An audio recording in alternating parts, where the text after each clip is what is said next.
France's decision to supply Ukraine with the Mirage 2000 fighter jets represents a significant shift in European military aid to Kyiv. Announced in the latter half of 2024, France's move to provide an undisclosed number of Mirage 2000s underscores the growing Western commitment to bolster Ukraine's defense capabilities amid its ongoing conflict with Russia.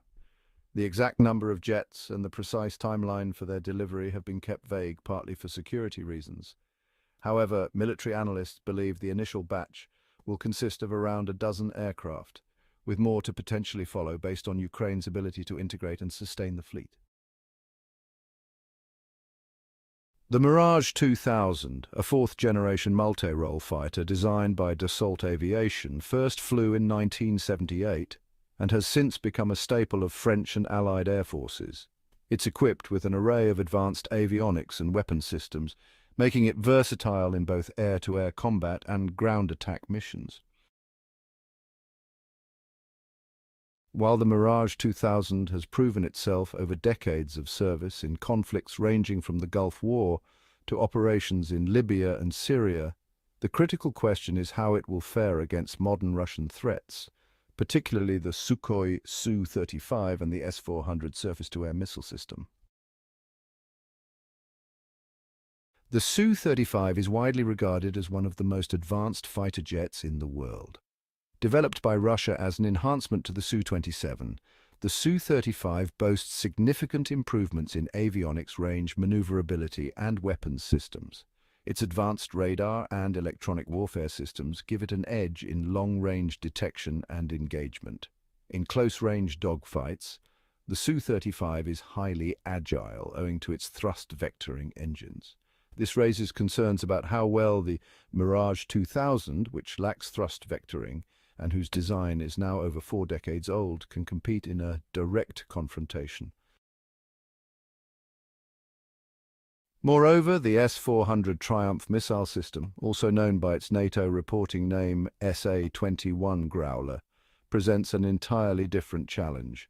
The S-400 is considered one of the most sophisticated air defense systems in the world, with the ability to target aircraft, UAVs, and ballistic missiles at ranges up to 400 kilometers.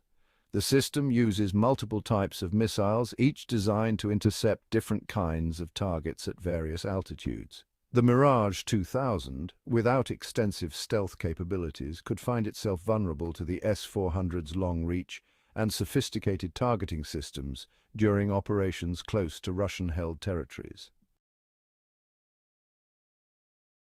Analysts have mixed opinions on whether the Mirage 2000 can hold its own against the Su-35 in aerial combat. Justin Bronk, a senior research fellow at the Royal United Services Institute, cautions that while the Mirage 2000 is a highly capable fighter for its time, it's outmatched by the Su-35 in almost every key performance area, especially when it comes to radar range and electronic warfare capabilities. He adds, Ukraine's best chance would be to leverage Western-provided intelligence and command and control networks to compensate for the Su-35's advantages. In terms of speed and agility, the Su-35's maximum speed of Mach 2.25 slightly edges out the Mirage 2000's top speed of Mach 2.2. However, what's more important in air combat today is beyond visual range capability, where radar and missile systems come into play. The Su-35 is equipped with the Irbis-E radar, which can track up to 30 targets simultaneously and engage up to 8 of them at ranges of up to 400 kilometers. In contrast, the Mirage 2000's RDY radar, though competent, does not offer the same level of range or multi-target tracking capability. This makes it difficult for the Mirage 2000 to close the distance on the Su-35 without being detected and potentially engaged first.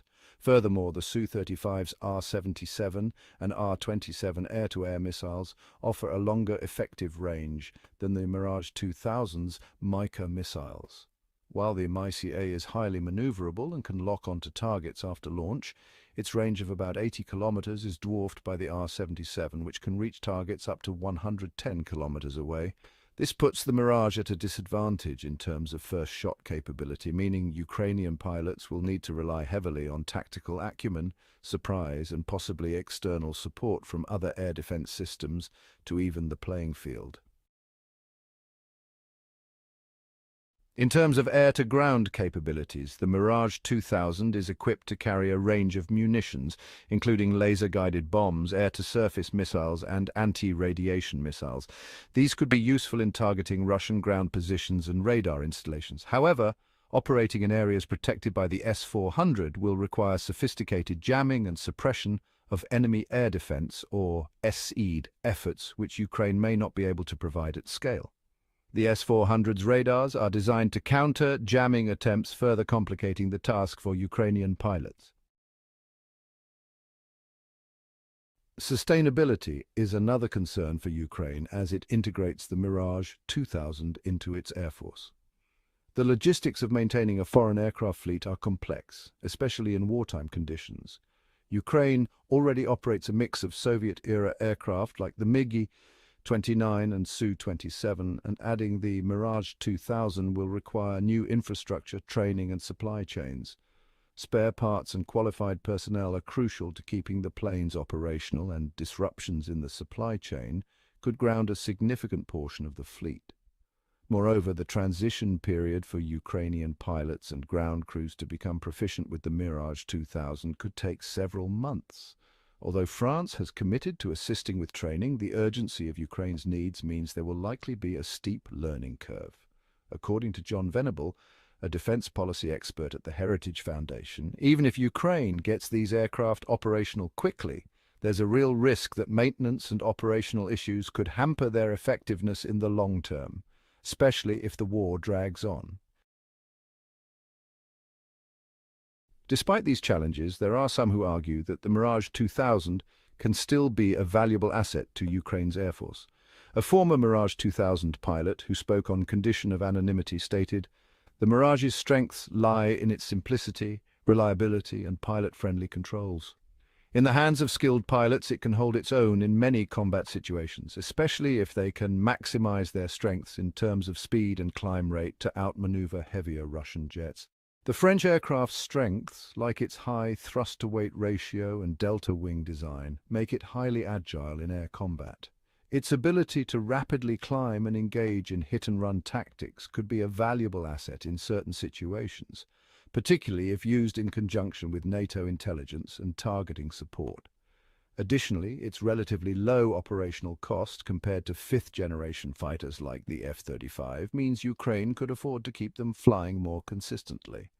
Ultimately, while the Mirage 2000 is a formidable aircraft in its own right, its effectiveness against Russia's more modern systems like the Su-35 and S-400 is questionable without significant external support. The Mirage 2000 will likely play a complementary role, filling in gaps where Ukraine's existing air assets are insufficient but not leading the charge against the most sophisticated Russian defenses. In conclusion, France's decision to supply Ukraine with Mirage 2000 fighters is a politically significant move, but the operational challenges are immense. The Mirage 2000 faces substantial disadvantages when pitted against Russia's Su-35 in the air and the S-400 on the ground.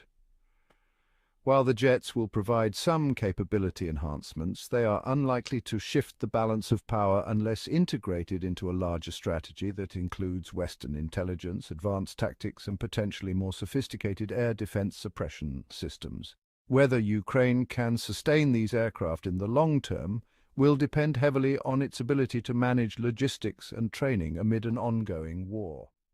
Join Intel Prime Channel membership today and get access to exclusive benefits, including early access to new videos, exclusive discounts on Intel products, behind-the-scenes content, live chat with me and other members. Other options will be soon available. Thank you for your support and for helping Intel Prime grow.